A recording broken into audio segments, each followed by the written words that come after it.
Hello and welcome. This is lecture number 15, completing all the notes that I've given to you for federalism. That is mains concise notes 37 to 46. Now, federalism includes everything such as center state relations, bodies related to federalism, emergency, everything. तो पहले मैं आपको ये बता दूं कि federalism करते कैसे।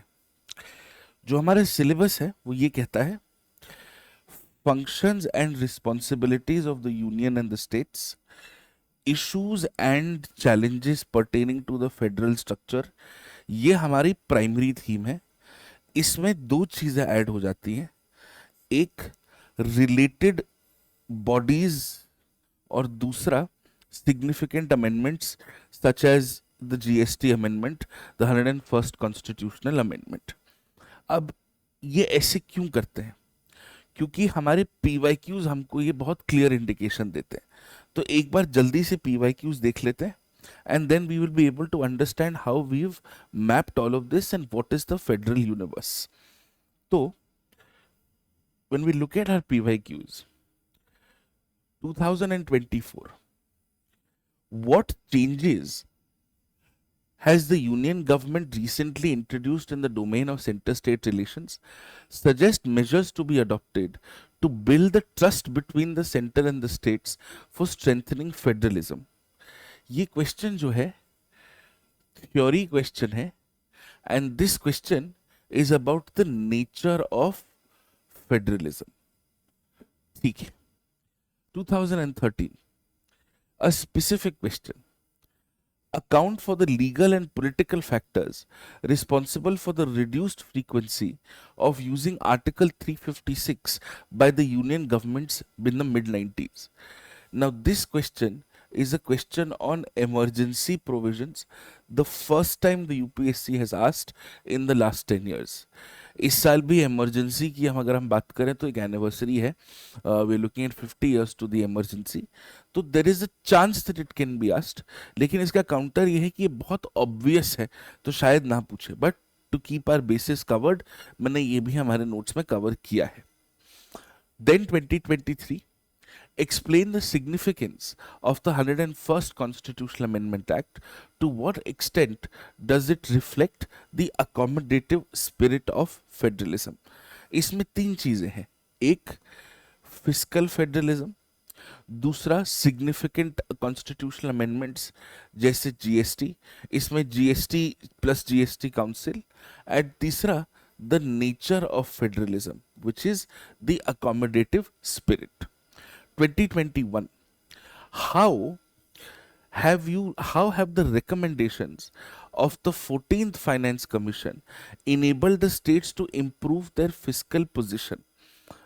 Now see the question. यहाँ पे फाइनेंस कमीशन के बारे में नहीं पूछा है, वहां पे पूछा है कि फाइनेंस कमीशन ने ऐसा क्या बताया जिससे physical federalism and finance commission, which means one of the themes of federalism and a body, इन दोनों को मिला के 2021 में पूछा है। Another question that was asked in 2021, and this was purely based on current affairs. There were editorials on this in the newspaper also, and it was something which was center stage as far as current is concerned. इसको लेके हमें घबराना नहीं है कि अरे ये पूछ लिया तो क्या दोबारा भी पूछ सकते हैं। ये इसलिए पूछा क्योंकि उस साल करंट में ये एक्चुअली बहुत ज्यादा इंपॉर्टेंट था। The jurisdiction of the CBI regarding lodging an FIR and conducting a probe within a particular state is being questioned by various states. However, the power of the states to withhold consent to the CBI is not absolute. Explained with special reference to the federal character of India. Now, यहाँ पे there is a question specifically on a body and that body is CBI और उसका federal character पे पूछा है। This isn't a question on what the CBI can or cannot do. It is a question about one of the ways that the CBI functions and how does that affect the federal character of India. 2020, the question was, the Indian constitution exhibits centralizing tendencies to maintain unity and integrity of the nation, elucidate in the perspective of the Epidemic Diseases Act and the Disaster Management Act of 2005 and the recently passed farm acts. ये जो हमारा pandemic में 3 laws थे उसमें से एक वापस ले लिया गया है, which is the farm laws, and these were too asked very specifically with respect to applications of federalism जो आपके न्यूज में था. Again this is in the context of the कोविड-19 pandemic. The second question that was asked in 2020 was the nature of federalism, or one of the themes of federalism. How far do you agree, or how far do you think cooperation, competition, and confrontation have shaped the nature of federation in India? Cite some recent examples to validate your answer. So, basically, what are they? How have they impacted federalism? And give us an example as to how that happens. And then you have a question. So, 2020 becomes a theory question and a nature question. Then in 2019, the question is, from the resolution of contentious issues regarding the distribution of legislative powers by the courts, the principles of federal supremacy and harmonious construction have emerged. So this is again theory, nature, and specific doctrines that have been asked in the context of federalism.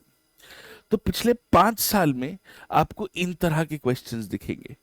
If we go 5 years below this, you will see a distinct change in the way the questions were previously asked. There were more specifics involved. देखिए, whether the Supreme Court judgment dated July 2018, asked in 2018, can settle the political tussle between the Lieutenant Governor and the elected government of Delhi, examine. So this is when the Supreme Court has delivered the judgment where the Lieutenant Governor of Delhi has to always listen to the mandate of the people, which is reflected through the Delhi Legislative Assembly. This is a question on specific application and specific issues with respect to federalism. क्योंकि ये news में था इसलिए ये पूछा है. यही चीज आपको नागालैंड में देखने को मिलेगी, यही चीज आपको एक और क्वेश्चन दिल्ली में देखने को मिलेगी. 2017, explain the salient features of the 101st Amendment. Repeat question, but this is again, this was enacted in 2016, enforced in 2017, so question is in 2017. Do you think it is efficacious enough to remove the cascading effect of taxes and provide for a common national market for goods and services? So this is a question on significant constitutional amendments. Plus, because you're talking about GST, so GST and its bodies, so the GST Council, in that context, in that relevance. Then in 2016, the question is again on Delhi. This is where the issue had just started out. Discuss the essentials of the 69th Constitutional Amendment Act and anomalies, if any, that have recently reported to the conflicts between the elected representatives and the institution of the Lieutenant Governor in the administration of Delhi. Do you think this will give rise to a new trend in the functioning of Indian federal politics? This is where things had started to brew up in the first place. I think the case had first gone to the Delhi High Court also. So this is nothing again but specific applications and constitutional amendment or constitutional provisions. Now, 2016. To what extent is Article 370 of the Indian Constitution bearing the marginal note temporary provision with respect to the state of J&K temporary? Discuss the future prospects of this provision in the context of Indian polity. Now, this question is asked in 2016 largely because this is when you had seen a lot of violence in the valley and there was a larger issue of whether 370 should be appealed or not. And just think about it. 2019 when 370 was abrogated, it should have been asked, but it was too obvious to be asked. So this also gives you a context. So this is significant constitutional provisions and applications of federalism. Then 2015, Niti Aayog is established and they came up with the concept of cooperative federalism. Hence the question. The concept of cooperative federalism has been increasingly emphasized in the recent years. Highlight the drawbacks in the existing structure and the extent to which cooperative federalism would answer the shortcomings. So this is a theory question and the nature of federalism. And 2014 is again a theory question.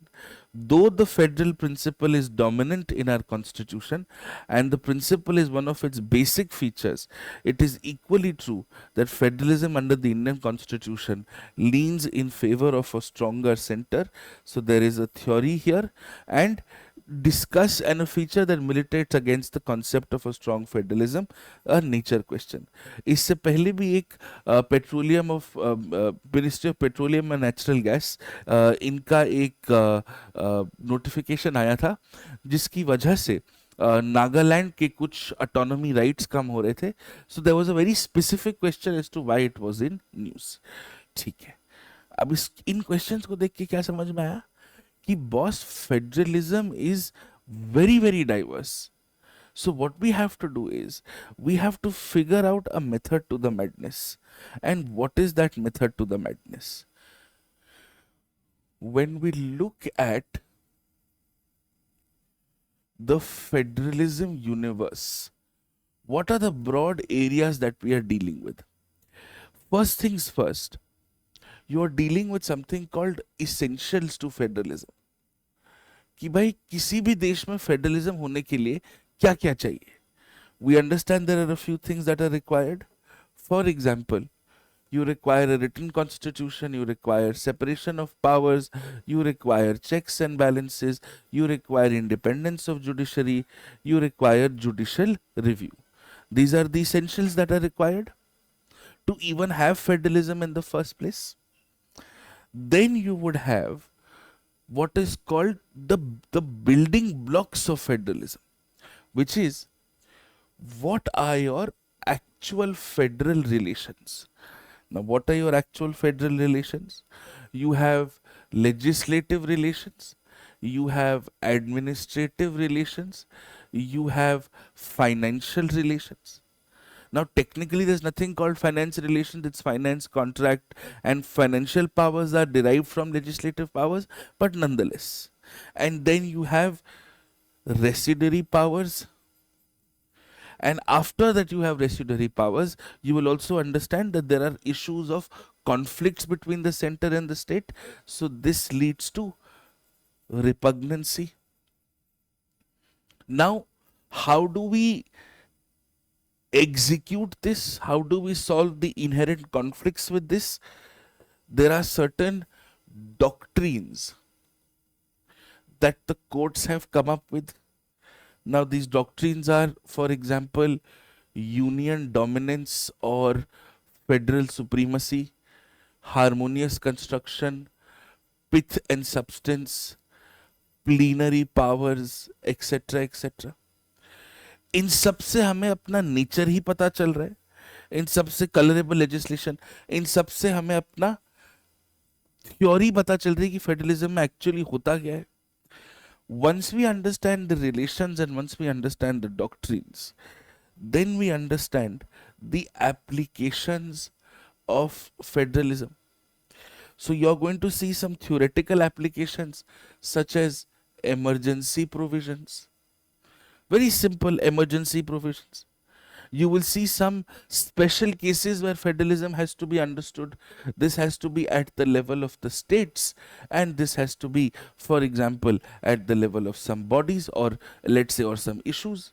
So if you're looking at some level of the states, it's going to be say JNK, it's going to be say Northeast, it's going to be Delhi. These are your special applications of federalism. And once we understand these, we look at certain themes. There's fiscal federalism, there's linguistic federalism जो अभी वो 3 language formula को लेके चल रहा है, there is water federalism, right? और water पे भी 2013 में क्वेश्चन आया हुआ है. Once you figure out these themes, then you will see there are some institutions which are to uphold the federal nature. The Finance Commission, the Niti Aayog, Interstate Council, Zonal Council. Right? These are your institutions. And only once you've done all of these, you can put them all together and then you can create what is called the nature of federalism or the models of federalism, where you will discuss asymmetric federalism, horizontal and vertical asymmetry, which means amongst the states and between the center and the states. That's vertical. Then you will look at your 3 C's: cooperative, competitive, and confrontational. Now you'll be able to see financial relations, fiscal federalism, finance commission to have an interlinkage. Because when you're doing fiscal federalism or you're doing financial relations, you would have also done GST and GST Council, which is a separate body also if you want to mention it here. If you have to do, say, cooperative, competitive, you have to add all of this and explain how there is cooperation, competition, confrontation. And all you need to do as an example matrix is to keep a list of things just as the title of it, which could have a federal implication. Just a list of things. It does not have to be in too technical detail. For example, let us say RTE funds have been stopped to a few states. This is an issue of confrontational federalism. Always the case. Now, but an issue like governor is legislative relations, union dominance, and the institution becomes the governor's institution. Or you want to write it separately under a theme, it could be a governor theme, or you can write it here as a special application. So this and this is your special application. But this is the universe that you're playing with. For example, if the center has issued directions to the states that you will not directly deal with international institutions such as the World Bank, IMF, and you will go through the prescribed procedure given by the center, that is technically confrontational federalism.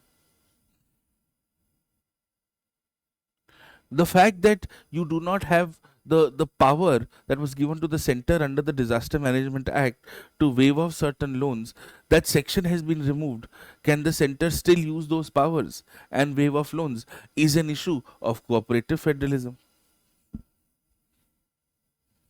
So you have a master list, and I have already given you an example matrix along with the notes. I've handwritten those examples, and each of these examples will fit somewhere. If there's going to be an Umeed portal for Waqf registration, where the center and the states can jointly identify Waqf properties, that is nothing but cooperative federalism. Nothing but cooperative federalism. The idea is that you should be able to think in this manner. This is the federal universe that you are playing under. And on this basis, I have designed your MCN notes. Because federalism is truly, it is the most difficult topic to cover for the mains exam. And also sometimes very, very technical. especially when you're dealing with finance commission recommendations, impact of GST, water councils, water management, water federalism and stuff like that. So now let's quickly start from one end, and now we figured out ऐसे questions पूछे. So when last year they asked us the question, and I'll mark them accordingly. When last year they asked us the question, they asked a question on the nature, that what have you done to build trust, right? It's just an addition of everything. 2013 they asked us a question on emergency article 256. 2023 they asked us a question on GST and fiscal federalism, accommodative nature.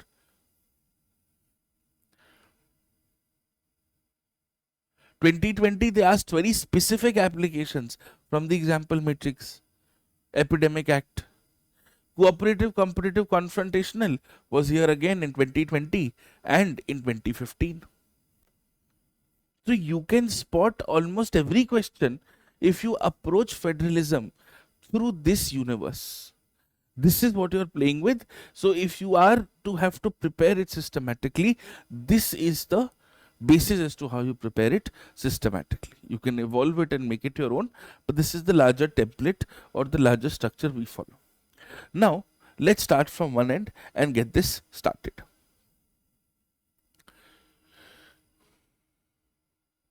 First, MCN number 37, Federalism Essentials and Core Conditions. Why? Because nature questions are asked. So we must be very careful and we must try and solve this. Why are we doing this year? Because 75 years to the Constitution, 50 years to the emergency, just in case, and I know that this has already been asked last year, chances are low, but we still can't be too sure when it comes to federalism. So let's start. I've given you three kinds of introductions. The first is a contemporary context. Second is a legal context or federalism is basic structure. And third is a definition.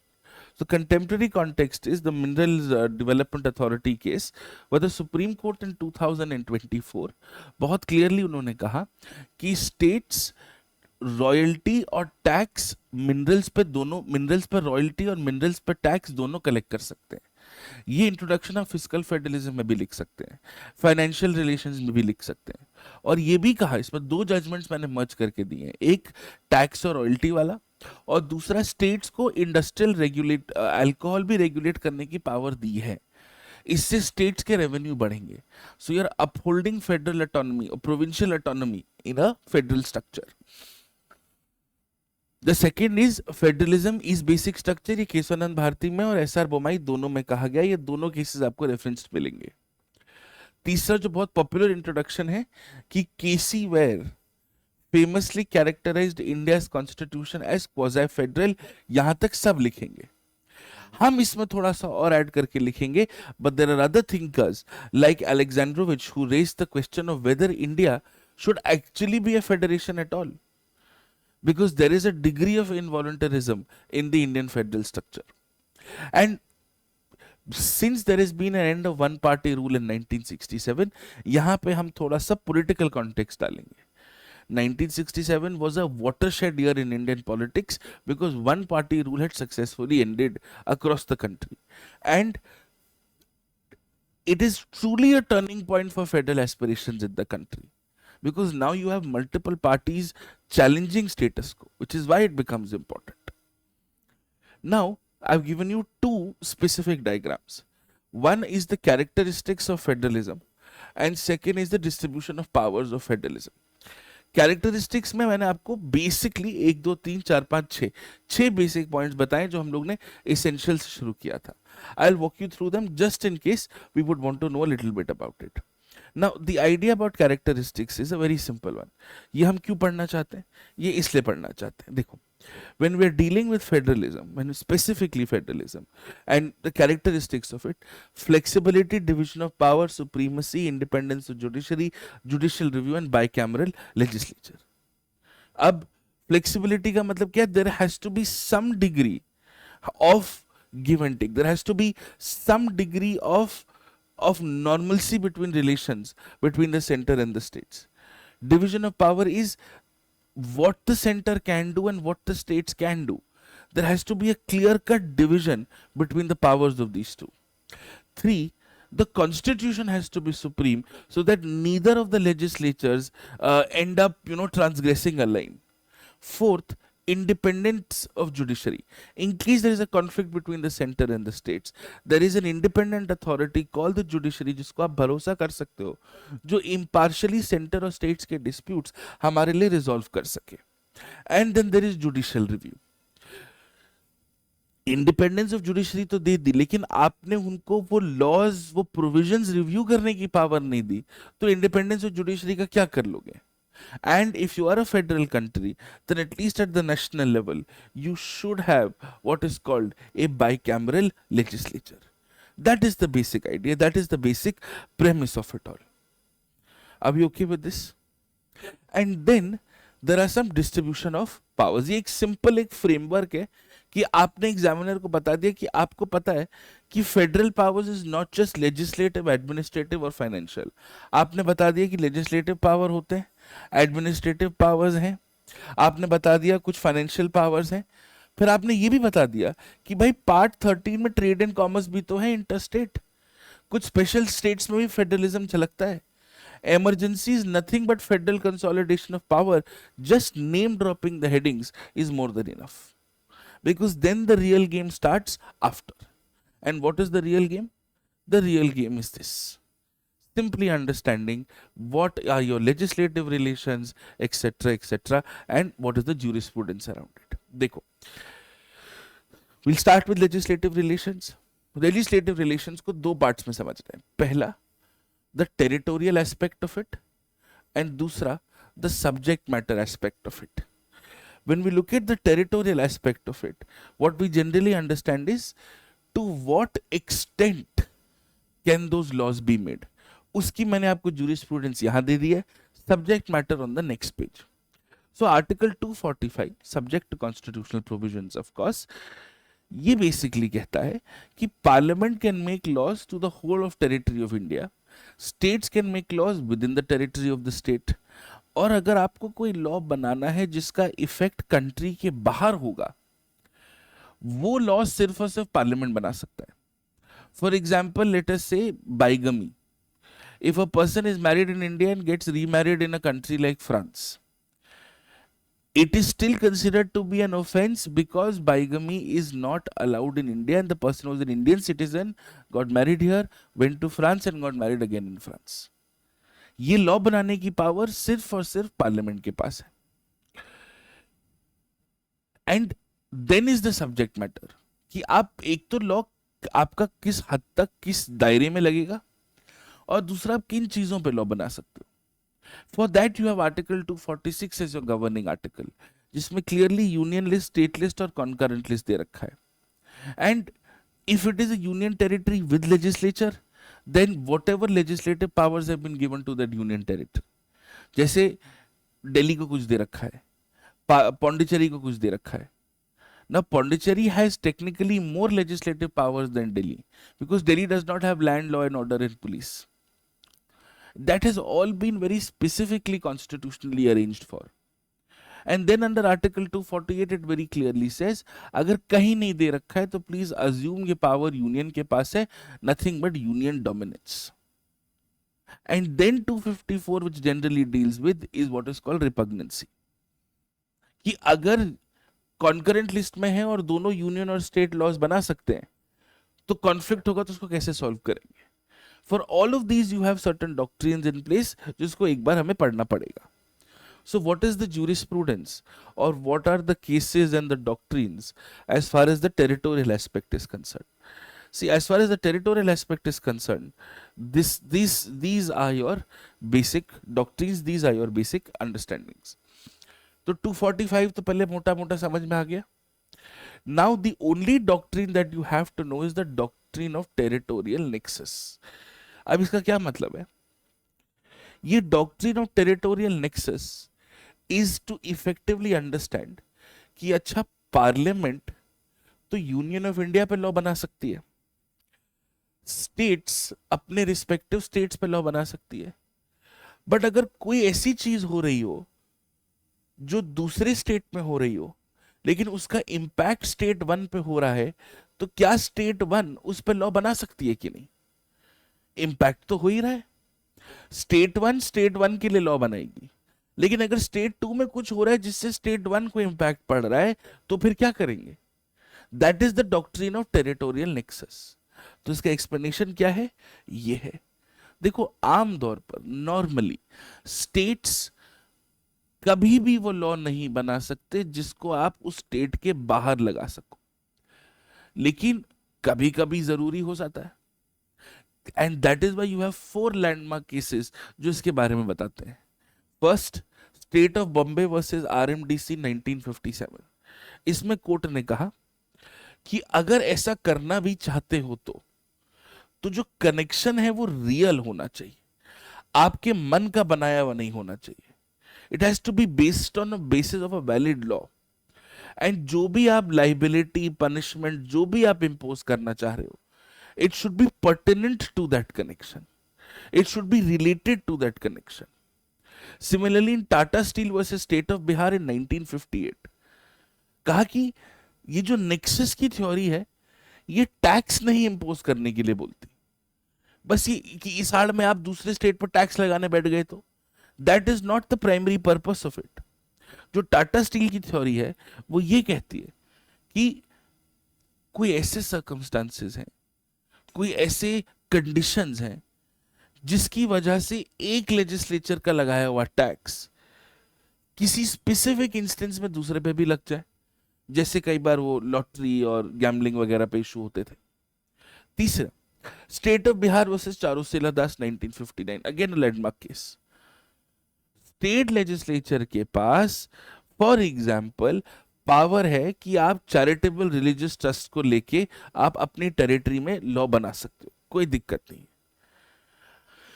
अगर उस charitable trust की कोई एक subsidiary property है जो दूसरे state में हो तो भी चलेगा, कोई इशू नहीं। A simple application of territorial nexus. And electronics corporation versus CIT, this is the 1989 commissioner income tax.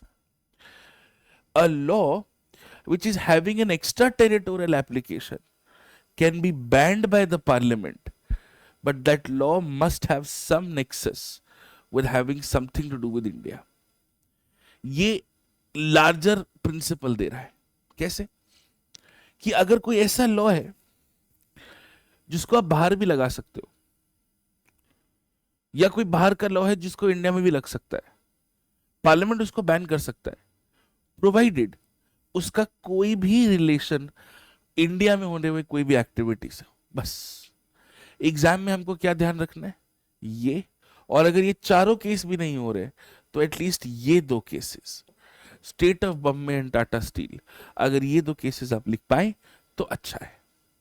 Then you move to the second aspect of it which is the relations between the centre and the states. ये ध्यान से देखना।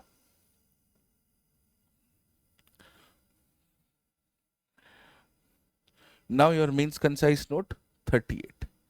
अब हम subject wise पे आ गए। अब देखो सब्जेक्ट वाइज में क्या करना है, ये तो हमको समझ में आ गया कि भाई यूनियन लिस्ट है, स्टेट लिस्ट है, कॉन्करेंट लिस्ट है। अब इनमें भी तो कुछ कुछ कुछ लिखा गया है ना,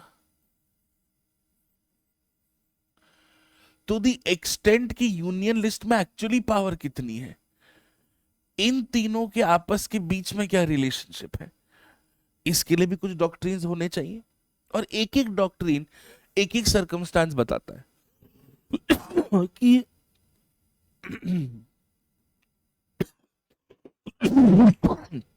सॉरी, किसी भी लिस्ट में एंट्री है, उस एंट्री को आप जितना लिबरली पढ़ेंगे उतना बेहतर है।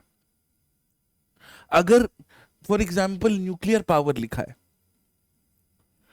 तो न्यूक्लियर पावर का मतलब न्यूक्लियर पावर प्लांट भी है, इसका मतलब न्यूक्लियर लाइबिलिटी भी है, इसको नैरोली नहीं पढ़ना है। ये एक प्रिंसिपल हो गया। तो ऐसे कर करके कोर्ट ने बहुत सारे डॉक्ट्रिन और बहुत सारे प्रिंसिपल्स निकाले हैं। उन्हीं डॉक्ट्रिन और उन्हीं प्रिंसिपल्स को हम एक बार देख लेते हैं, क्योंकि यहीं से 2 क्वेश्चन आ चुके हैं। सो आर्टिकल 246 यूनियन लिस्ट, और अगर यूनियन टेरिटरीज विदाउट लेजिस्लेचर है तो पार्लियामेंट लॉ बनाएगा, सीधी सिंपल बात है। Let us start. The first principle, autonomy that is to be given, simple. The first principle is autonomy to center and states.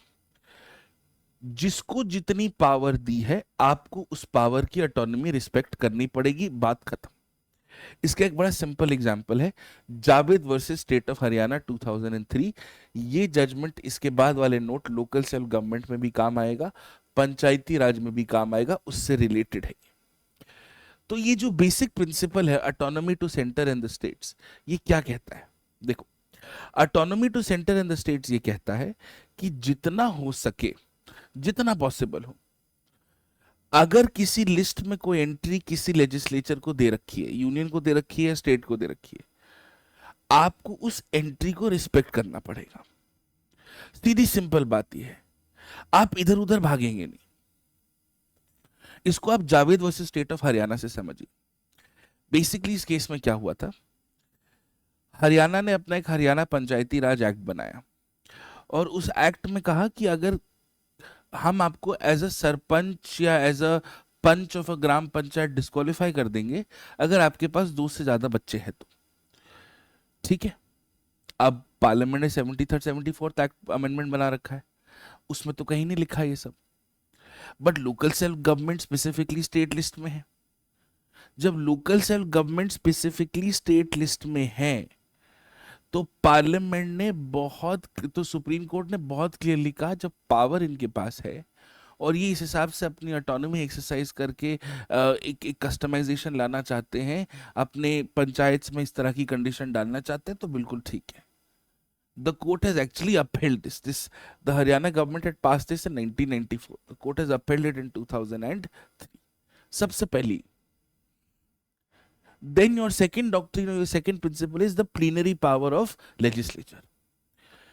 ये एक legislature की absolute power है कि वो अपने competence में जो law बनाना चाहे, जैसा law बनाना चाहे वो बना ले, कोई दिक्कत वाली बात नहीं।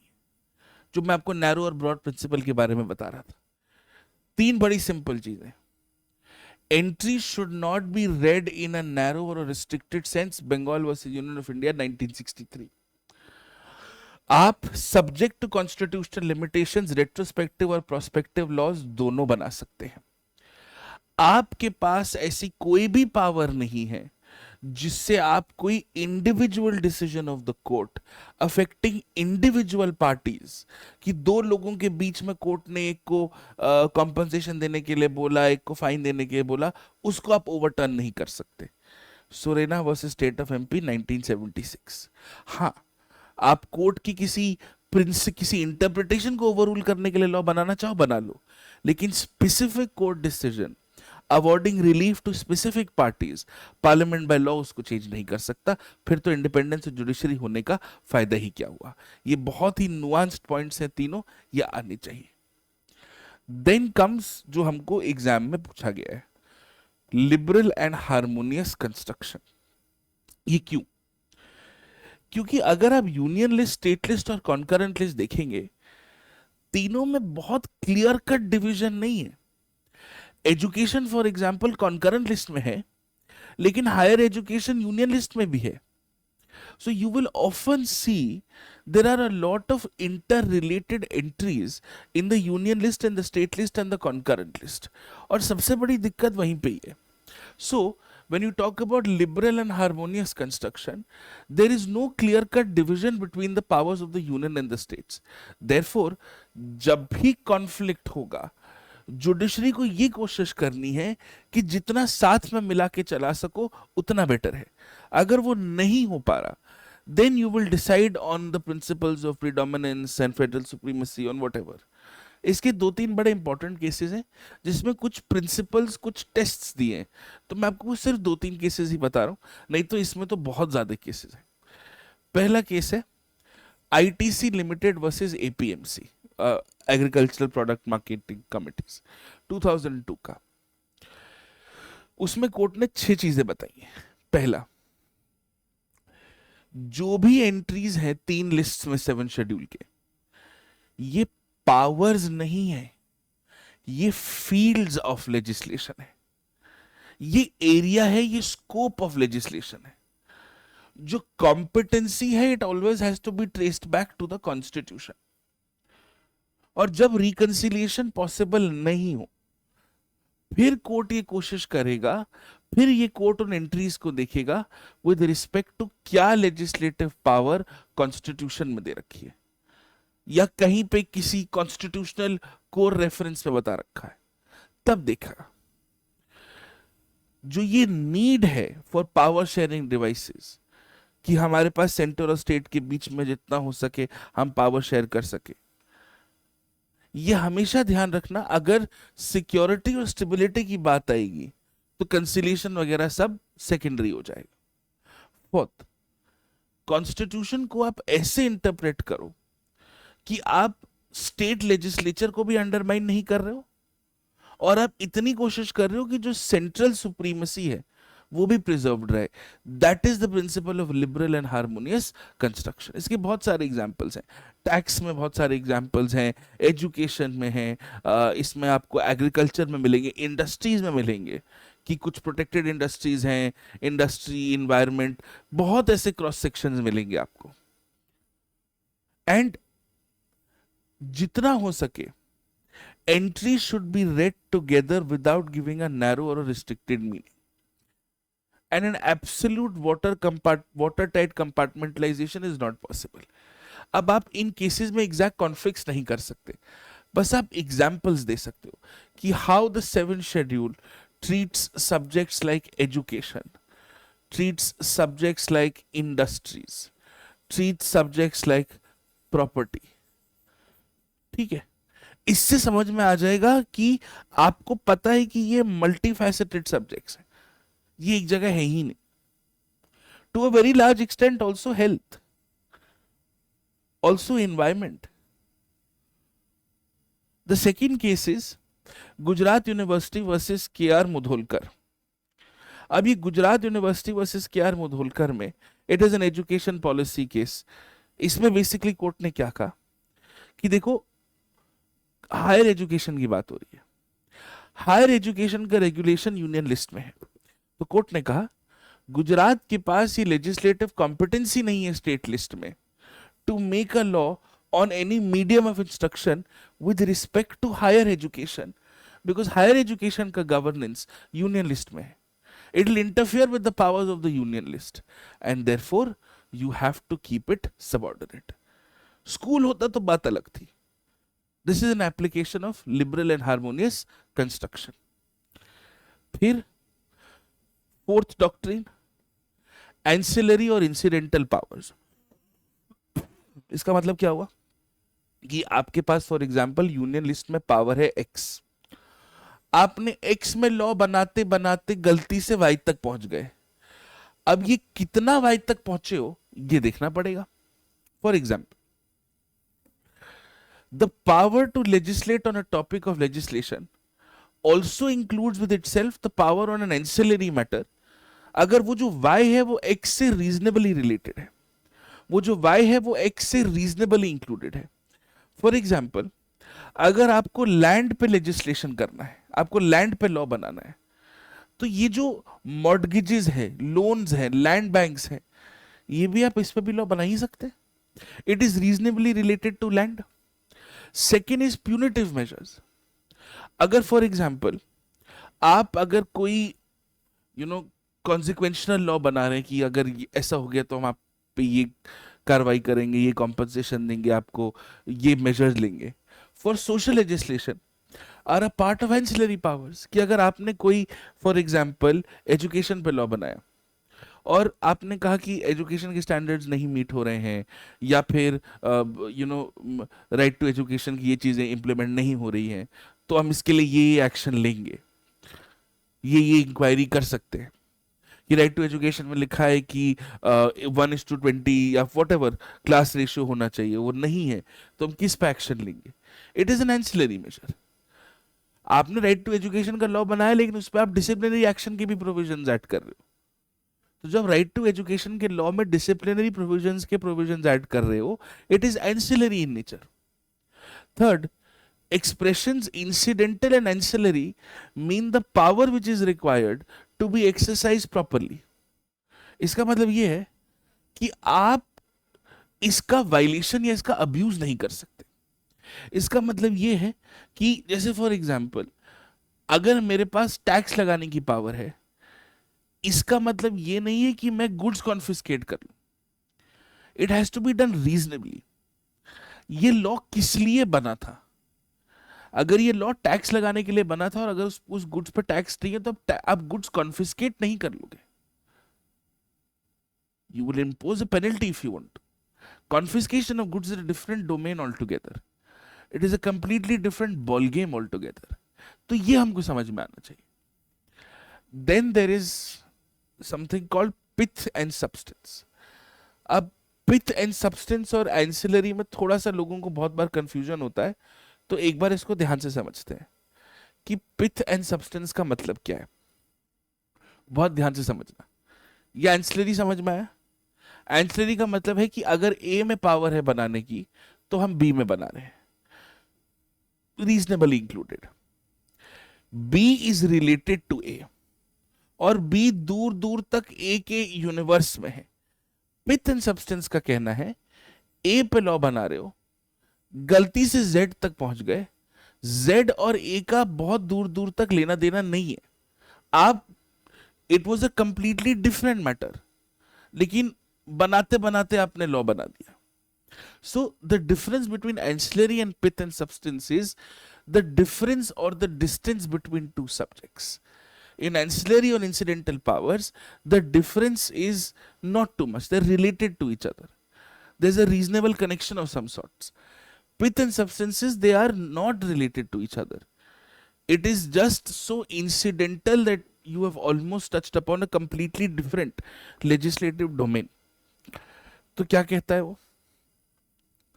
When a law dealing with a subject in one list touches upon the subject in another list. ठीक है? This may not necessarily be interlists. This is certainly interlist. Prafulla Kumar versus bank of commerce 1947. इस case में court ने कहा अगर कभी भी ऐसा होता है तो जी object, the scope, the effect of the law has to be considered.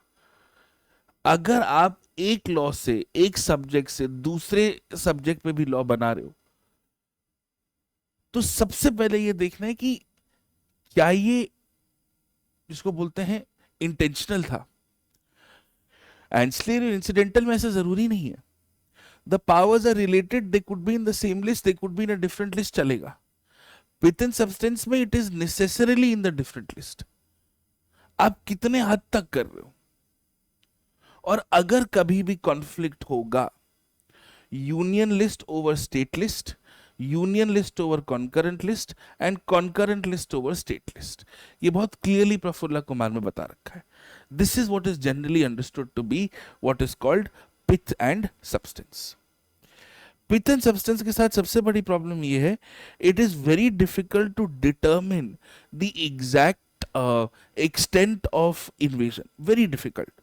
तो कई बार क्या होता है, when something like this is generally happening, whenever it is happening, the courts will always take a very very liberal route.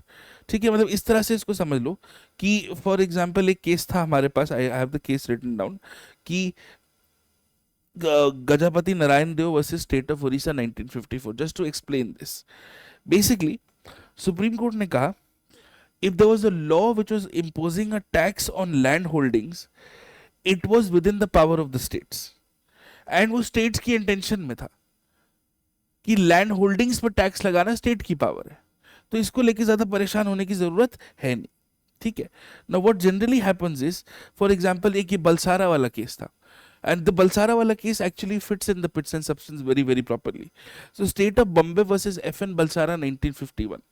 In this, जो Bombay prohibition act था, कुछ time के लिए alcohol was banned in Bombay.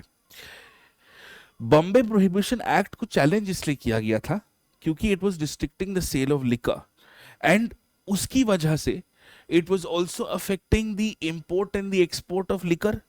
अब import and the export of goods is a central subject, but prohibition of liquor is a state subject. So the court upheld the law. Court ने कहा देखो law का primary purpose तो दारू ban करना है, अब उसकी वजह से इंपोर्ट एक्सपोर्ट में कोई इशू हो रहा है तो होने दो. पिथ एंड सब्सटेंस का सबसे सिंपलेस्ट एग्जांपल यही है, बॉम्बे वर्सेस बलसारा 1951. यहां क्या हो रहा है, tax and confiscation of goods related है. यहां एक तरफ आप दारू बैन कर रहे हो और दूसरी तरफ इंपोर्ट एक्सपोर्ट खराब हो रहा है. There are two different lists. So you have to figure out what was the nature of it. What is the real purpose of the law? The pith and substance of the law. ये दो अलग शब्द नहीं है, ये एक phrase में करना है. And then you have the doctrine of colorable legislation. इसका मतलब ये है, जो आप डायरेक्टली नहीं कर सकते वो आप इनडायरेक्टली भी नहीं कर सकते. इसका मतलब आपके पास लिस्ट 1 में पावर्स है लॉ बनाने की, आप लिस्ट 2 में छल कपट से लॉ बनाने जा रहे हो. जो ये फार्म लॉ को लेके आर्ग्यूमेंट्स यही थे. It is applied when the transgression is disguised, covert and indirect. It is made to appear that it was constitutional. ऐसा नहीं होता. And that is why there is a lot of commonality to cases here. आपके यहां सिर्फ competency की बात हो रही है, इंटेंट की बात नहीं हो रही. क्या आप इस पे लॉ बना सकते हैं या नहीं. नहीं बना सकते हैं एज द यूनियन तो नहीं बना सकते हैं. इनफैक्ट जो हमारा ये वाला पहला वाला केस तो मैंने आपको बता दिया अभी, state of Bihar versus Kameshwar Singh. One of the cases which led to the creation of the 9th schedule is this state of Bihar versus Kameshwar Singh. In state of Bihar versus Kameshwar Singh, the Bihar land reforms act was struck down by the High Court of Patna, was absolutely struck down, saying that आपके पास ये power नहीं है to curtail the amount of land that a person can have in that context. That is why it became such an important case to generally deal with. इसी case की वजह से जाके आगे, because the court had given a differentiating judgment, which is why the 9th schedule happened. Otherwise it would have not. So state of Bihar becomes a very very important case.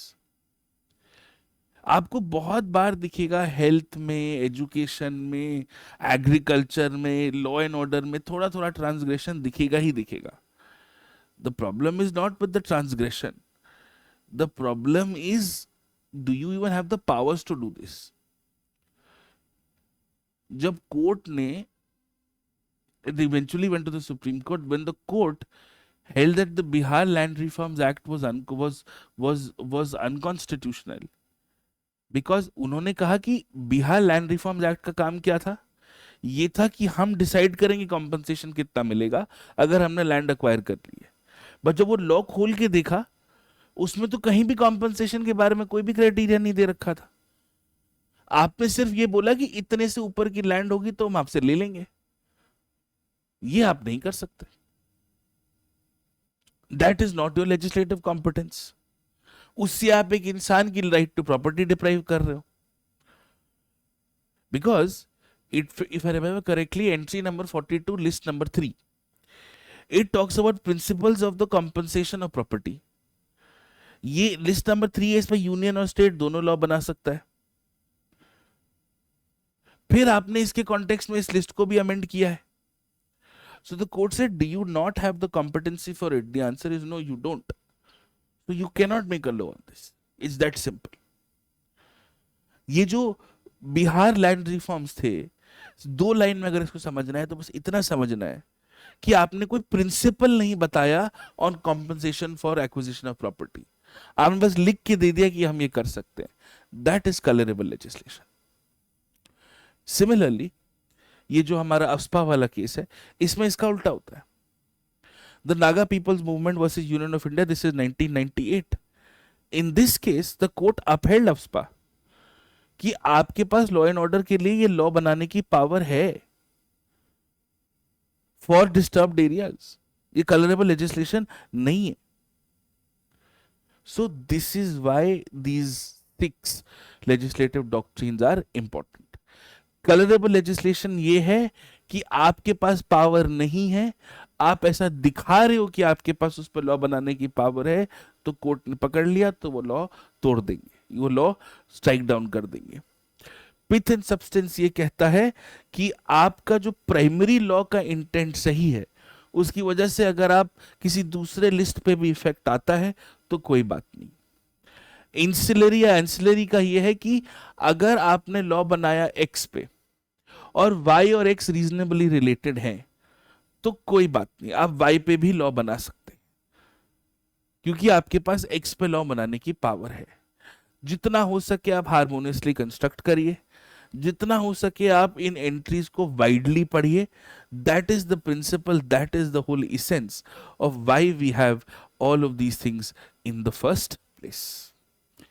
और इसके बाद एक छोटा सा पार्ट, जब आप, ये तो इंटरस्टेट चल रहा है, then you look at what is called issues with repugnancy, which is between the union list, in the union list between the union and the state. This is article 254. तो इसको एक बार ध्यान से समझते हैं कि क्या कहानी है. देखो कहानी ये है, रिपग्नेंसी और इनकंसिस्टेंसी का मतलब ये हुआ कि कॉन्करेंट लिस्ट के एक एंट्री पे एक यूनियन लॉ है और एक स्टेट लॉ है, दोनों को अप्लाई करेंगे तो आपको डिफरेंट आउटकम्स मिलेंगे, जो मैंने आपको बहुत क्लियरली यहां डिफाइन करके दिया है. कॉन्फ्लिक्ट अगर है तो लॉ सीधा कहता है the union law will prevail. अब इसमें थोड़ी सी फाइन ट्यूनिंग है. अगर आप ऐसा चाहते हो, अगर आप चाहते हो कि स्टेट लॉ प्रिवेल करे, तो Kanungo versus state of Odisha 1995 कुछ बेसिक प्रोविजंस दिए हैं. इसमें भी आपको centre stronger than the states ही दिखेगा कि नहीं नहीं नहीं ऐसे कैसे हो गया कि यूनियन और स्टेट में स्टेट चलेगा. देखो एक बार देखो, पहली बात तो कोई यूनियन लॉ होना चाहिए. दूसरा, यूनियन लॉ के बाद स्टेट लॉ ने कोई लॉ बनाया है. तीसरा, उस लॉ को आपने प्रेसिडेंट के कंसिडरेशन के लिए रिसीव कर रखा था, रिजर्व कर रखा था, और प्रेसिडेंट का कंसेंट मिल गया है. अगर प्रेसिडेंट का कंसेंट उस स्टेट लॉ के लिए मिला है और उस स्टेट लॉ को प्रेसिडेंट के लिए रिजर्व किया था, तो इनकंसिस्टेंसी में the state law can prevail over the central law. However, अगर पार्लियामेंट उसी चीज पे दोबारा लॉ बना ले, तो ये सब कहानी खत्म. तो ये ऑलमोस्ट कैंडी देते देते हमने उनसे छीन ली. इट्स वेरी इंटरेस्टिंग प्रोविजन जिससे रिपग्नेंसी समझ में आती है. सीधी बात यह है कि कॉन्करेंट लिस्ट में कभी भी कॉन्फ्लिक्ट होगा, centre stronger than the states. लेकिन अगर वो स्टेट लॉ यूनियन लॉ के बाद आया है, उस लॉ को पास करने के बाद प्रेसिडेंट के असेंट के लिए रिजर्व किया गया और प्रेसिडेंट ने असेंट दे दिया, प्रेसिडेंट ने तो काउंसिल ऑफ मिनिस्टर्स के कहने पे असेंट दिया है, तो इसका मतलब सेंटर चाहती है कि ये स्टेट लॉ रहे. तो फिर उस कॉन्फ्लिक्ट के लिए सेंटर का लॉ उस स्टेट के लिए इंफीरियर हो जाएगा. कल को पार्लियामेंट उस पर दोबारा नया नया लॉ बना ले, कोई दिक्कत की बात नहीं है. But that is the basic provision. अब इसके लिए कुछ टेस्ट दे रखे हैं रिपग्नेंसी के. What are these tests? 2 cases हैं. पहला है दीपचांद वर्सेस स्टेट, दूसरा है करुणा नदी वर्सेस यूनियन ऑफ इंडिया. दीपचांद में 3 चीजें बताई हैं: direct conflict, occupied conflict and intended conflict. Direct conflict का मतलब है एक लिस्ट में वर्सेस, मतलब एक एंट्री में yes versus no. Direct conflict between the two. एक कहता है कर लो, एक कहता है मत करो. मतलब यूनियन लॉ कहता है this is okay, state law कहता है दिस इज नॉट ओके, या यूनियन लॉ कहता है this is not okay, state law कहता है this is okay. This is an inconsistency in the actual terms of the statutes. ये पहला test है. दूसरा, ऑक्यूपाइड. मतलब यहां सीधा सीधा ये नहीं हो रहा कि यूनियन और स्टेट दो बिल्कुल ऑपोजिट बातें कर रहे हैं. यहां ये हो रहा है कि सेम एरिया पे, सेम स्कोप ऑफ लेजिस्लेशन पे दो अलग अलग बातें, अपनी जगह दोनों सही हैं, तो कौन सा फॉलो करना है, कौन सा नहीं करना है. For example, 2 different kinds of punishments या 2 different ingredients to call something a crime. तीसरा, इंटेंडेड ऑक्यूपेशन. पार्लियामेंट चाहता था कि एक बहुत ही डिटेल्ड एग्जॉस्टिव लॉ बने विद रिस्पेक्ट टू समथिंग, एक स्टेट, जिससे हम एक स्टेट लॉ को रिप्लेस कर सके, या फिर एक ऐसा लॉ जिसका इंटेंशन यही रहा है कि हम एक डोमिनेंट लॉ बन जाए, एक एक ऑल इनकम्पासिंग लॉ बन जाए, जिससे उस फील्ड को लेके हम सारी की सारी चीजें कवर कर सके। इसका क्लासिक एग्जांपल है बीएनएस, या पहले जो होता था Indian penal code. BNS is in the concurrent list, criminal law is in the concurrent list, it is an exhaustive list. तो जितना हो सके Parliament will try to cover almost every aspect related to criminal law in its entire jurisdiction. And then finally, जो हमसे कई बार question पूछा गया है कि how is the union dominant over the states, ये एक जगह मैंने आपको सारे पॉइंट्स लिख के दे दिए एक एक करके। आप स्टेट लिस्ट को भी इंटरप्रेट करोगे, you will interpret it as per the union and the concurrent list. ये आर्टिकल 246 में लिखा है। कॉन्करेंट लिस्ट में कॉन्फ्लिक्ट होगा, अभी रिपग्नेंसी पढ़ा, यूनियन ओवर स्टेट्स। सबसे ज्यादा सब्जेक्ट्स यूनियन लिस्ट में है। रेस्यूडरी पावर्स जो है वो पार्लियामेंट के पास है। पार्लियामेंट भी स्टेट लिस्ट सब्जेक्ट्स पे लॉ बना सकता है, जैसे नेशनल इंटरेस्ट में, जीएसटी रिलेटेड लॉज में। कोई भी ऐसा लॉ है वो will not be challenged, for the validity of the resolution, and that resolution has to be, अगर वो राज्यसभा ने वो रेजोल्यूशन पास करके पार्लियामेंट को ऑथराइजेशन दिया है तो 1 साल तक वैलिड होगा। नेशनल इमरजेंसी में the parliament can make laws on all lists including in what is in the state list, and your GST is for the entirety of the territory. Then अगर 2 or more states चाहें, they can pass a resolution authorizing the parliament to make a law on something in the state list. This is article 252. Similarly, and I've given you sub examples to this, एक बार आप देख लीजिएगा। I've just given them as it is.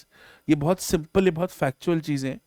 And if a law needs to be made on a state list to implement an international treaty, आपको राज्यसभा की कोई resolution की, कोई permission की जरूरत नहीं है। इसके अलावा parliament can make laws for union territories, for better management of it और बेटर एडमिनिस्ट्रेशन ऑफ इट। इसके अलावा अगर आप चाहते हैं कि there have to be better codes for the administration of union laws, parliament can make laws for those. अगर आप, there are some laws which cannot be introduced in the states without the prior sanction of the president. There are some laws which require the prior sanction of the governor who's appointed by the president. तो ये सारे के सारे जो specific aspects हैं जिससे union dominance दिखता है, वो मैंने एक जगह लिख के दे दी है। ये वाला बॉक्स मैंने प्री में भी कराया था, ये वाला बॉक्स मेंस के लिए भी एज इट इज इंपॉर्टेंट है। For example, if there is a bill which is imposing reasonable restrictions on interstate trade and commerce under Article 304B, it cannot be introduced in the state without the sanction of the president, without the recommendation of the president in that specific state. Governor चाहे तो कोई भी bill president के लिए reserve कर सकता है under article 200, सारी कहानी उसी की है। And there are certain bills that have to be reserved for the president after being passed by the state legislatures. ये हमने सारे के सारे डिस्कस कर रखे हैं। Just put them in bullets here, whether it is about land acquisition, whether it's about a law implementing 39B or C, whether it's about a law which is envisaging a change in the high court powers of the state, etc., etc. बहुत सारे, it is not just सिर्फ high court, and I've given you all the lists here. तो जो legislative relations है, जो हमारा ये वाला एस्पेक्ट है, जो कोर रिलेशंस का एस्पेक्ट है, ये वाला पार्ट, ये ऐसे कवर होता है। इसी को बेस बना के with this and the doctrines, then you move to the applications in the next set of MCQs. तो बेसिक जो कहानी है वो कहानी ये है। So now we will move to the next set and we will study emergency and other aspects.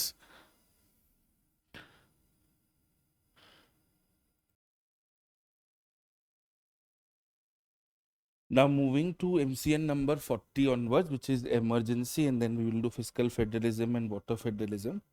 अब emergency का चक्कर ये है कि emergency 2023 में state emergency पूछ चुके हैं, लेकिन इस साल emergency का आपका anniversary year है, तो या तो ये हो सकता है कि दोबारा पूछेंगे, या तो हो सकता है कि it is too obvious for UPSC to ignore it.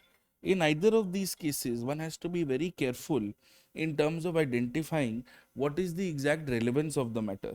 And that is why we have to be very, very careful about it, and therefore try and do this in a certain manner. ठीक है, तो emergency के लिए आप MCN 40 खोल लीजिए and let us begin.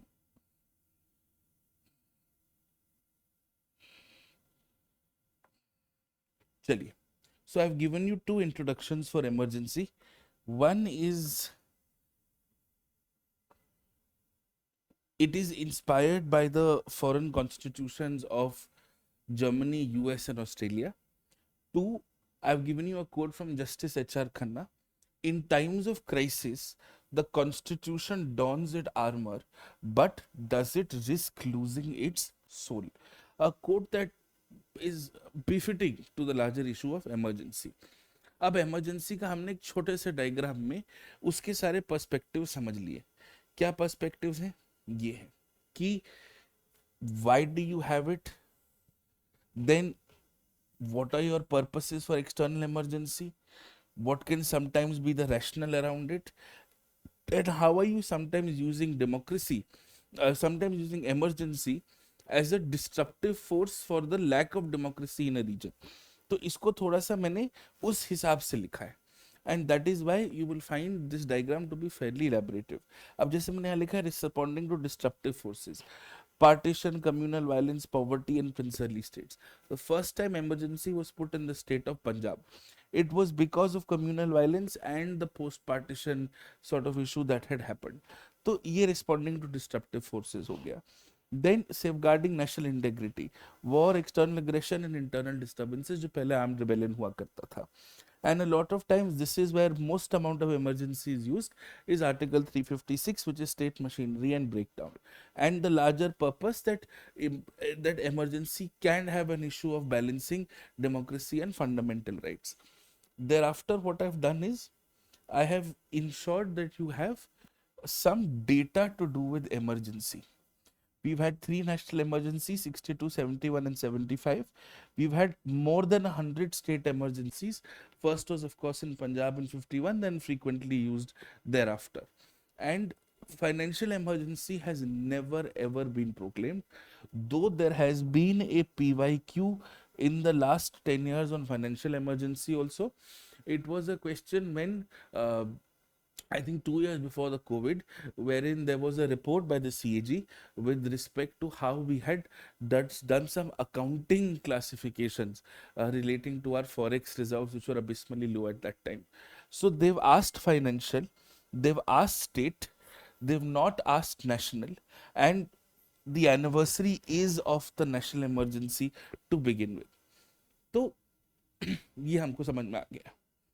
अब एक एक पेज में, जैसे for example I have gone down to explain, this is basic, क्योंकि ये लोग क्या करते हैं, ये लोग कभी कभी हमको मेंस में what are the grounds, what is the impact, what is the evolution, कभी कभी ये भी पूछ सकते हैं. तो अपने पास एक जगह होना चाहिए. So for instance,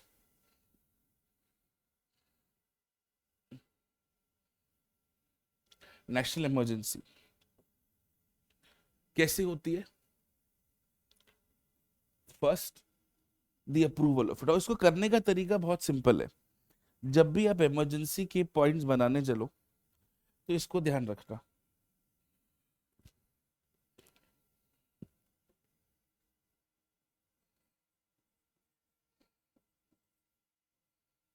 It is the same principle that we applied in anti-defection law.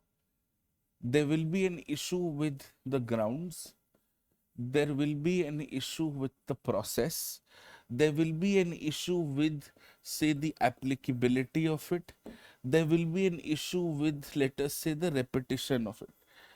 In all of those, on each of these four grounds, there will always be a national emergency question in place, or any emergency question in place.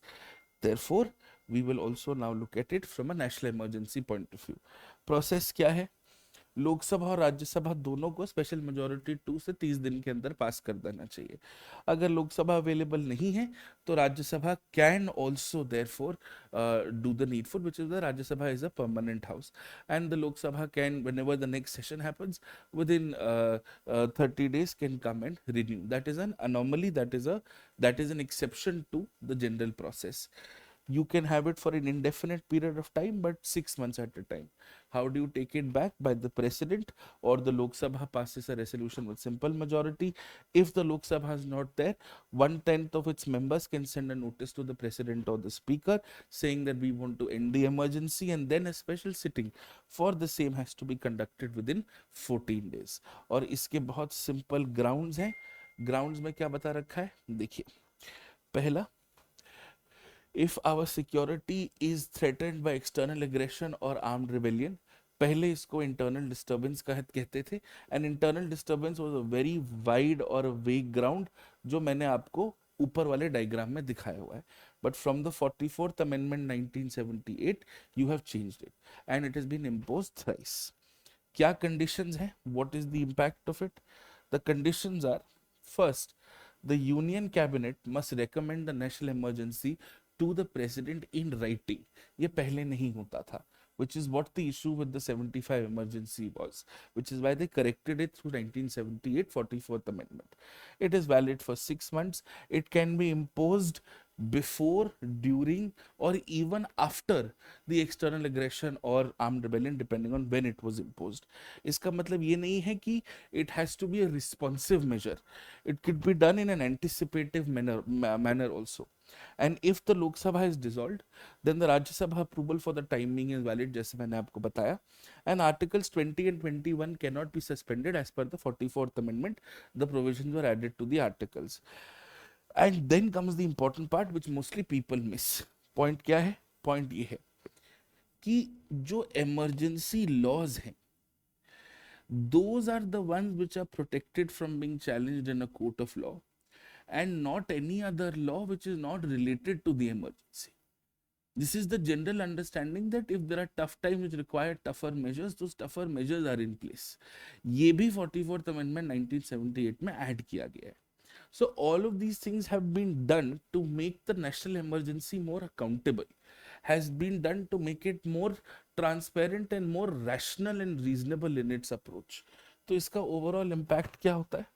इसका overall impact ये है that the union executive power shall extend to the giving of any direction. मतलब union जहां पे भी emergency लगी है वहां पे यूनियन एग्जीक्यूटिव डायरेक्शन दे सकता है. तो एग्जीक्यूटिव पावर क्या है?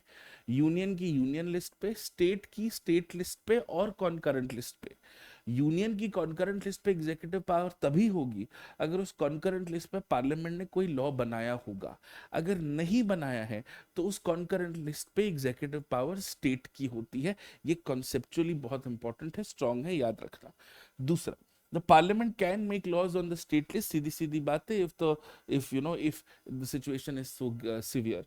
3, the president can alter the distribution of revenues जो normally center state में divide होते हैं, and all of these therefore have to be placed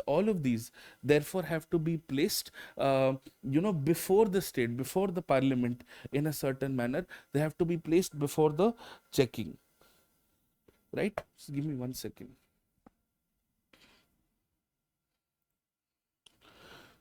sorry. सो अगर ऐसा होता है कि इमरजेंसी का टाइम है और सेंटर स्टेट रिलेशंस के जो फाइनेंशियल एस्पेक्ट्स है उनको हमें ऑल्टर करना है. अब हमको पार्लियामेंट का प्रिंसिपल याद है कि कोई भी फाइनेंशियल एस्पेक्ट बिना लेजिस्लेटिव अप्रूवल के हो नहीं सकता. और यहाँ पे आप जो सेंटर स्टेट रिलेशंस है वो सेंटर के फेवर में कंसोलिडेट कर रहे हो. क्योंकि आप इस सेंटर के फेवर में कंसोलिडेट कर रहे हो तो चलो आपने अभी अर्जेंट था, आपने कुछ centre state revenue sharing mechanisms alter कर दिए, ठीक है, लेकिन आपको उसे पार्लियामेंट के सामने रखना ही पड़ेगा. Because emergency is not an excuse to completely demolish democracy. इसलिए बार बार आप देखोगे पार्लियामेंट का कुछ ना कुछ इंटरसेक्शन होगा, कुछ ना कुछ अप्रूवल लगेगा, कहीं ना कहीं कंटिन्यूएशन में होगा, कुछ चीजें आपको पार्लियामेंट के सामने लाके दिखानी पड़ेगी at all given points of time. ठीक है, तो ये हो गया. फिर अगर जो आपकी लोकसभा और असेंबलीज हैं, इनको आप एक साल एक एक टाइम के लिए आप एक्सटेंड कर सकते हो, लेकिन बियॉन्ड पीरियड ऑफ 6 मंथ्स नहीं कर सकते अगर इमरजेंसी खत्म हो गई है। इसका मतलब आप मिसयूज नहीं कर सकते। इमरजेंसी खत्म हो गई है तो चुपचाप 6 महीने में इलेक्शन कराओ और मामला खत्म करो और आगे बढ़ो। एंड देन आर्टिकल 19, क्योंकि इशू सिक्योरिटी का है, क्योंकि इशू ग्राउंड्स का है, क्योंकि इशू इंटेग्रिटी का है, तो article 19 is automatically suspended. But ये पहले ओरिजिनली था, फिर 44th अमेंडमेंट 1978 में इसमें ऐड किया गया कि ऑटोमेटिकली तभी सस्पेंड होगा जब ग्राउंड्स एक्सटर्नल अग्रेशन के होंगे।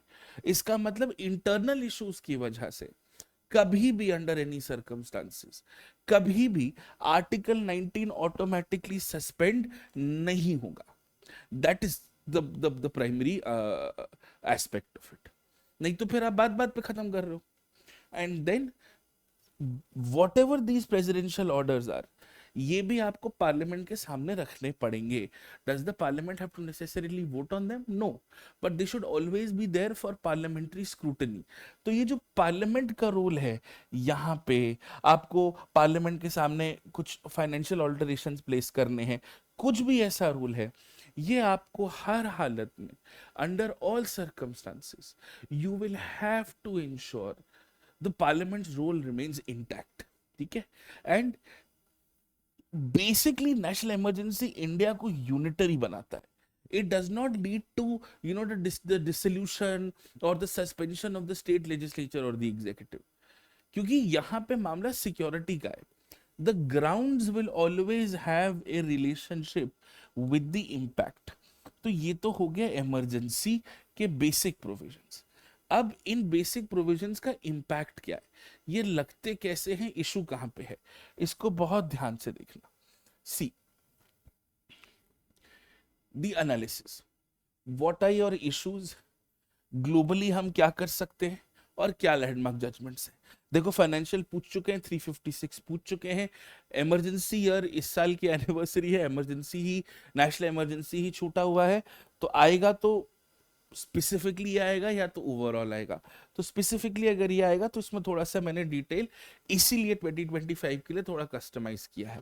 There are primarily 4 issues with respect to national emergency and its impact on federalism. Basic problem तो यही है। सबसे पहला इशू है कॉन्सेंट्रेशन ऑफ पावर का। इशू क्या है, ड्यूरिंग अ नेशनल इमरजेंसी, जब भी नेशनल इमरजेंसी लगेगी, यूनियन गवर्नमेंट के पास अनकंडीशनल स्वीपिंग पावर्स होंगे और स्टेट्स की ऑटोनॉमी ऑटोमेटिकली सेकेंडरी हो जाएगी।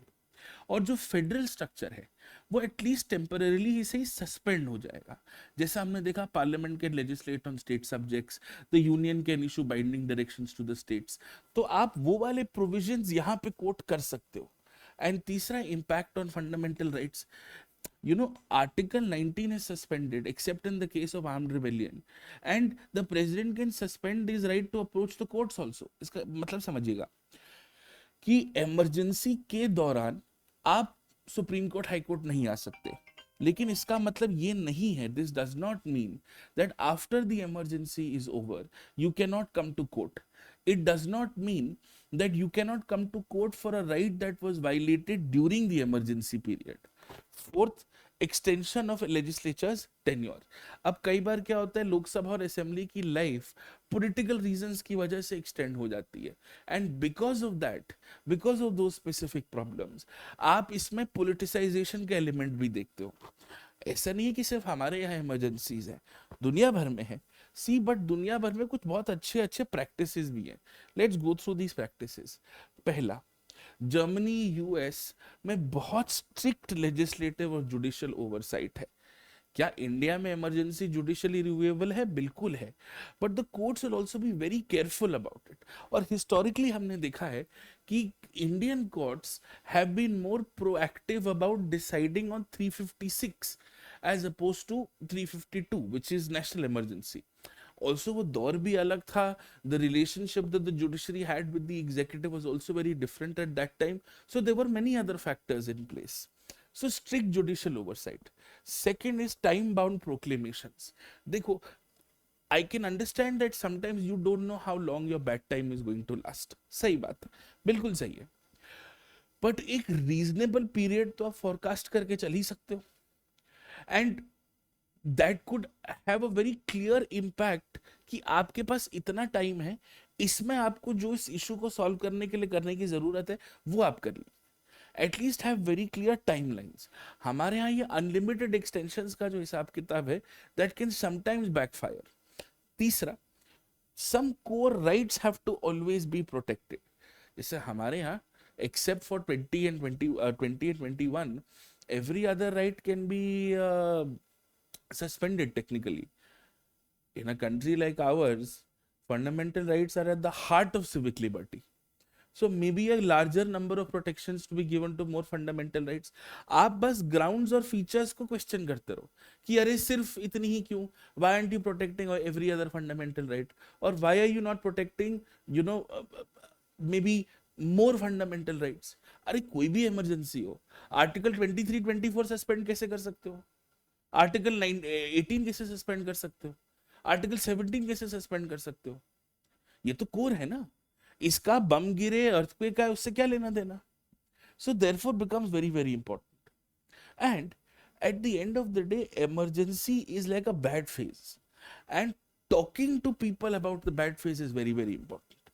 So public disclosure, clear communication, some transparency about what is happening and what we are doing, therefore puts a lot of, you know, gravity to why something is happening.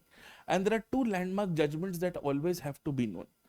One is Minerva Mills versus Union of India, which is 1980. इसमें बहुत clearly court ने कहा कि emergency can be judicially reviewed, though courts can only examine if जो constitutional limitations हैं वो ठीक से ऑब्जर्व हुई हैं या नहीं है. The courts cannot get into, and this is where separation of powers come in. Courts cannot get into whether the emergency was imposed for the right or the wrong reasons.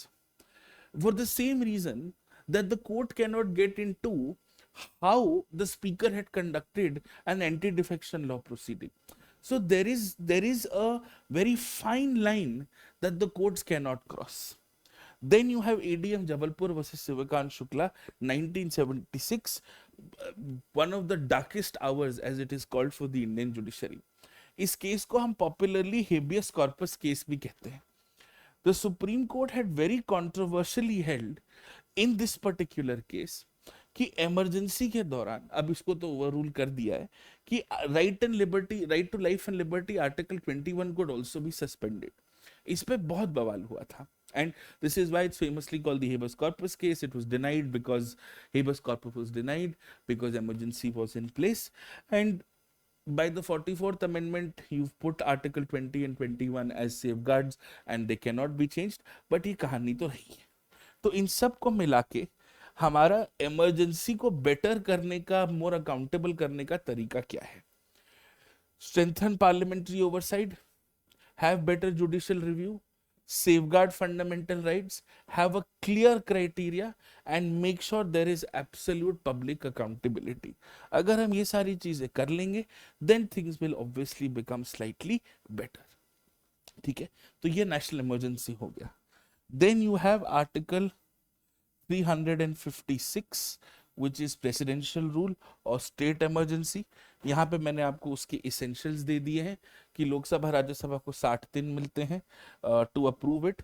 ये आपको समझ में आ रहा होगा. नेशनल इमरजेंसी में 30 दिन मिलते हैं, स्टेट इमरजेंसी में 60 दिन मिलते हैं. This is also a feature of centre stronger than the states.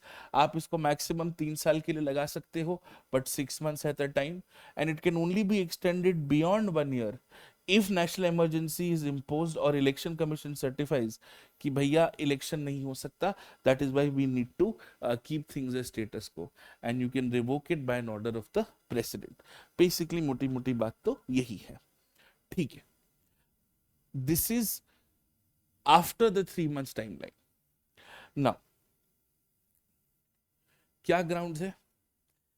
सबसे ओपन एंडेड ग्राउंड्स हैं failure of a states constitutional machinery, या इसको हम breakdown of a states constitutional machinery कहते हैं. और सबसे ज्यादा जूरिस्प्रूडेंस, कमिटीज, जजमेंट्स आपको यही मिलेंगे. ये क्यों है? क्योंकि आर्टिकल 250, बिकॉज आर्टिकल 255 में बहुत क्लियरली लिखा है, 355 में, कि the it is the duty of the government to protect the states against any aggression और any disturbance, which is an indicative of center stronger than the states। ये pre में भी पूछा हुआ है, एज इट इज ये line. Conditions क्या है, चाहे तो गवर्नर कैन रेकमेंड इट, और वो नहीं भी रेकमेंड करेंगे तब भी हो जाएगा। एसआर बोमाई के जजमेंट के बाद एक बहुत क्लियर कंडीशन है कि जब तक पार्लियामेंट अप्रूव नहीं करती वो इमरजेंसी, तब तक स्टेट लेजिस्लेटिव असेंबली डिसॉल्व नहीं हो सकती, अदरवाइज हो सकती है। और अगर लोकसभा डिसॉल्व है तो राज्यसभा अप्रूवल वैलिड होगा, जैसे नेशनल इमरजेंसी में था। इंपैक्ट क्या होता है, प्रेसिडेंट अपने आप पर सारे स्टेट गवर्नमेंट फंक्शंस ट्रांसफर कर देता है। जो भी काम है जो गवर्नर कर सकता था, जो कोई और कर सकता था, वो प्रेसिडेंट करेगा। एंड आप मतलब लेजिस्लेचर के अलावा, लेजिस्लेटिव फंक्शन के अलावा प्रेसिडेंट सारे काम, सारे नेचर ऑफ वर्क अपने पे सब्ज्यूम कर सकता है। लेजिस्लेटिव काम क्यों नहीं कर सकता, because legislative work has to strictly be taken care of by legislative authority. इसकी वजह से आप स्टेट एग्जीक्यूटिव को पूरी तरह टर्मिनेट कर सकते हो, ठीक है। तो फिर अब लेजिस्लेटिव फंक्शन का क्या हुआ, लेजिस्लेटिव फंक्शन का ये हुआ कि प्रेसिडेंट ये भी डिक्लेयर कर सकता है कि state legislative power shall be exercised by और under the authority of the parliament. या तो पार्लियामेंट या पार्लियामेंट की अथॉरिटी के अंडर कोई स्टेट लेजिस्लेटिव पावर्स एक्सरसाइज कर सकता है। इस पूरे हिसाब किताब में जुडिशियल फंक्शंस को आप हाथ नहीं लगा सकते जो हाई कोर्ट्स के पास है। तो यहां आपको थोड़ा सेपरेशन ऑफ पावर्स, थोड़ा चेक्स एंड बैलेंसेस, थोड़ा आपको डेमोक्रेटिक मैंडेट, ये सारी चीजें आपको इन फीचर्स में देखने को मिलेगी, ठीक है। क्या इश्यूज हैं, देखो बहुत ज्यादा यूज होते हैं, स्टेट ऑटोनॉमी पे बहुत ज्यादा इंपैक्ट पड़ता है। इससे क्या होता है कि इलेक्टेड गवर्नमेंट बात बात पर डिसमिस हो जाती है, और कोर्ट्स ने कई बार नोट किया है कि आप इसको पॉलिटिकल रीजन से यूज करते हैं, एंड इससे जो आपका जो फेडरलिज्म का जो बेसिक स्ट्रक्चर है वो बहुत ज्यादा क्वेश्चन में आ जाता है। इसके लिए कुछ लैंडमार्क जजमेंट्स हैं। The first is state of Rajasthan versus union of India. इसमें कहा है कि प्रेसिडेंट का satisfaction is not immune from judicial review, अगर आपको लगता है कुछ मैलिफाइड ग्राउंड्स हैं, कोई इश्यूज हैं। 1994 in SR Bomai versus Union of India, this is the most important judgment। इसमें बहुत सिंप्लीफाई करके मैंने बताया, कम से कम यूज करो, फ्लो टेस्ट जरूरी है, everything is subject to judicial review. आप असेंबली तब तक नहीं डिसॉल्व कर सकते जब तक पार्लियामेंट्री अप्रूवल नहीं आया, और अगर कोर्ट ओवरटर्न करती है तो डिसमिस्ड गवर्नमेंट्स को आप वापस पावर में ला सकते हैं। And then Rameshwar Prasad versus union of India 2006, dissolution of a freshly elected assembly on the grounds of anticipated horse trading was held to be unconstitutional। इसका मतलब कि आपको अगर ऐसा लग रहा है कि ये हो सकता है, एंड रामेश्वर प्रसाद के फैक्ट्स बहुत यूनिक थे, खैर अभी इस पर हम नहीं जाएंगे, फॉर दैट फाउंडेशन वगैरह में हम बहुत क्लियरली डिस्कस करते हैं कि एक्चुअली हुआ क्या था। Presumption is not the same thing as action. यहाँ presumption of violation of break of constitutional machinery as a ground use नहीं कर सकते। दुनिया भर में क्या होता है,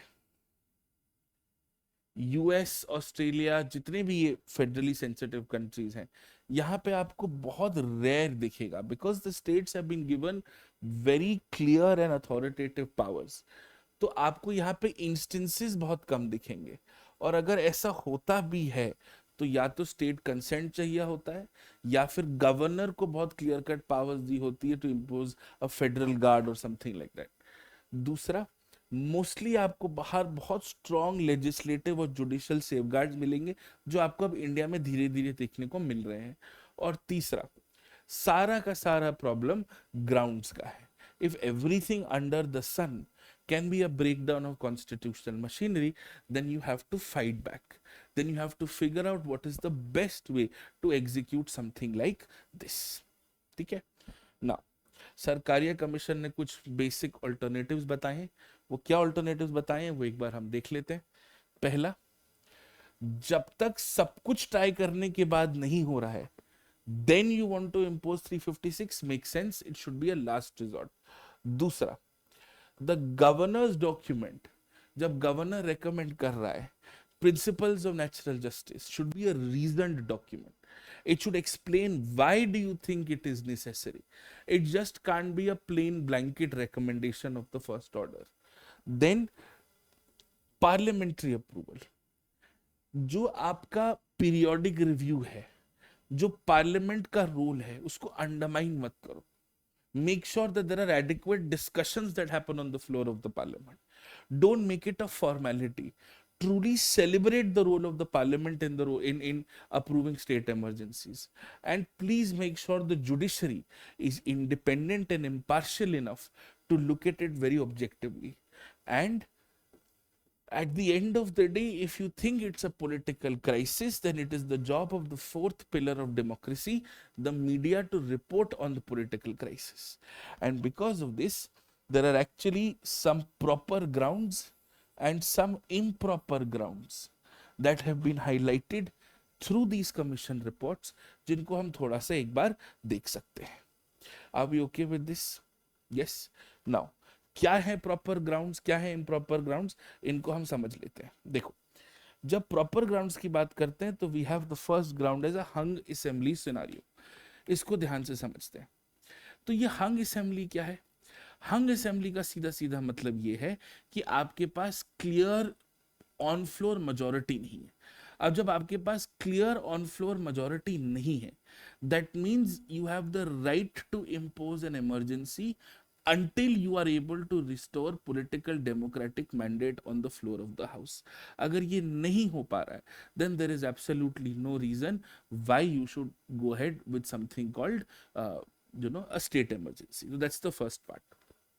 Second, अगर आपको लगता है स्टेट में एक्सटेंसिव करप्शन है, या आपको लगता है वो कॉन्स्टिट्यूशन को अबाइड नहीं कर रहे, यूनियन के डायरेक्टिव्स फॉलो नहीं कर रहे, कोई extraordinary situation, the state is not cooperating in the pandemic, is not cooperating in a disaster और अ ड्राउट, अगर आपको लग रहा है कुछ security concern, these are absolutely proper grounds to impose state emergency. ठीक है. इम्प्रॉपर ग्राउंड्स क्या होंगे? इम्प्रॉपर ग्राउंड्स ये होंगे कि आपने गवर्नर के ऑफिस को मिसयूज किया है. दूसरा, आपको ऐसा लग रहा है कि जो पार्टी है सेंटर पे, उनकी इलेक्शंस में अभी they've lost the elections, so they're a caretaker government. States में there's going to be an effect of this in a forthcoming state election. तो एक काम करते हैं, इमरजेंसी लगा देते हैं. तीसरा, अगर आप ये पावर यूज कर रहे हो कि नहीं हम सरकार अच्छे से चलाएंगे, will run it better than what it is running, that's not a ground. What is good and bad government is for people to decide. और अगर आपको लग रहा है कि नहीं नहीं अंदर ही कुछ elements of distortion है, that is why internal disturbance is always a red flag in emergency provisions. तो ये सारे हो गए. Now, जहां तक फाइनेंशियल इमरजेंसी की बात है, ये हमेशा ध्यान रखना, इसका कोई जुडिशियल प्रेसिडेंट नहीं है, सिंपली बिकॉज आज तक कभी लगी नहीं. इसमें जूरिस्प्रूडेंस बहुत लिमिटेड है. इसलिए जब यूपीएससी ने ये पूछा था, बस इतना ही पूछा था, कैसे लगता है और इसका क्या इंपैक्ट होता है, ये मैंने आपको एक तरफ दे दिया है. ये भी 60 दिन के अंदर लगा सकते हैं, इनडेफिनेटली लगेगा, because you don't know how long a financial issue is going to last. It can be revoked by the president. Ground ये है कि आपकी फाइनेंशियल स्टेबिलिटी को थ्रेट है, and then very clearly president must be satisfied of it. Lok Sabha अगर dissolve है तो राज्यसभा के ऑथराइजेशन से चल जाएगा. इसका इंपैक्ट क्या है? यूनियन कोई भी डायरेक्शन स्टेट्स को इशू कर सकती है टू ऑब्जर्व फाइनेंशियल प्रूडेंस, चाहे कुछ भी हो जाए, to observe financial prudence.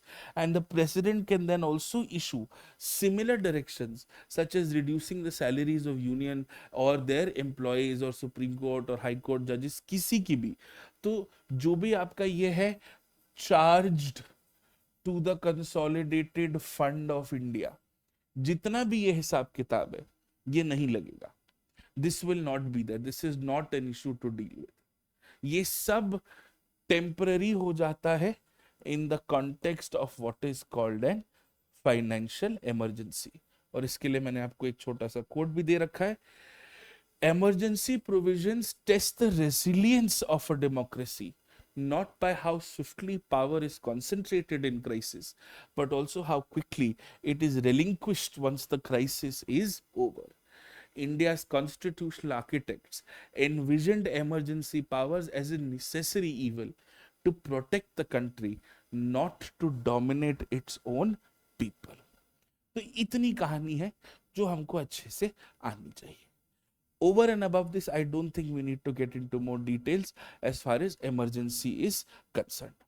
Now, I was just realizing इसको थोड़ा सा reshuffle करेंगे and fiscal federalism और जीएसटी हम एक साथ नोट्स में देख लेते हैं, if that's possible, and then we will do water federalism and other issues together, and then we'll move to cooperative. ठीक है, so let's keep it at that.